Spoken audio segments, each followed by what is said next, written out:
আরে ওই যে কত বড় একটা কাঁকড়া, এটাকে আমি তাড়াতাড়ি ধরে ফেলি। আরে এটা তো আমাকে কামড় মারছে। আরে এটা তো কামড় মেরে দিল, এটাকে ধরে ফেলেছি। আরে এই যে কত বড় একটা মাছ। আরে মাছ তো ধরতে পারতেছি না আমি, এই যে কামড়ে দিচ্ছি। আরে এ তো চলে যাচ্ছে বারে বারে। এই যে আমি ধরে ফেলেছি এটাকে। শালা বেটা আমার খুব জ্বালিয়েছিস তুই। আরে এই যেটা চিংড়ি মাছ, এটাও দেখি খুব চালাক মাছ দেখতে পাচ্ছি। এই যেটাকেও ধরে ফেলে, এটাকেও নিয়ে নি, কাজে লাগবে হয়তো পরে। তাড়াতাড়ি যাই। মাম্মি মাম্মি আমি চলে এসেছি, এই দেখো কতগুলো মাছ ধরেছি। আরে গুড্ডু সোনা তুই চলে এসেছিস, দেখি মাছগুলো আমাকে দেখা। আরে অনেকগুলো মাছ ধরেছিস, খুব ভালো হয়েছে। চল এগুলো আমরা রান্না করি, তারপর এটাতে ব্রেকফাস্ট করবো আমরা। ওয়াও, এটাকে আগে ভালো করে পুরাতে হবে, বুঝতে পেরেছিস গুড্ডু? আরে মাম্মি তোমার ভর্তি কি আবার?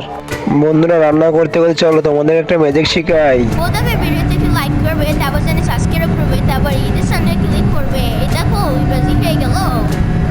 আরে মাম্মি তোমার মুখটা অনেক নোংরা হয়ে গেছে, মুখটা ভালো করে সাবান দিয়ে ধুয়ে আসো। যাও তুমি, আমি রান্না করতেছি। না রে গুড্ডু, আমি যাবো না এখন, একবার রান্না শেষ করে তারপরে যাবো। আরে মাম্মি তুমি যাও না, তোমাকে পাগল পাগল দেখা যাচ্ছে, একবারে পুরো পাগল লাগছে।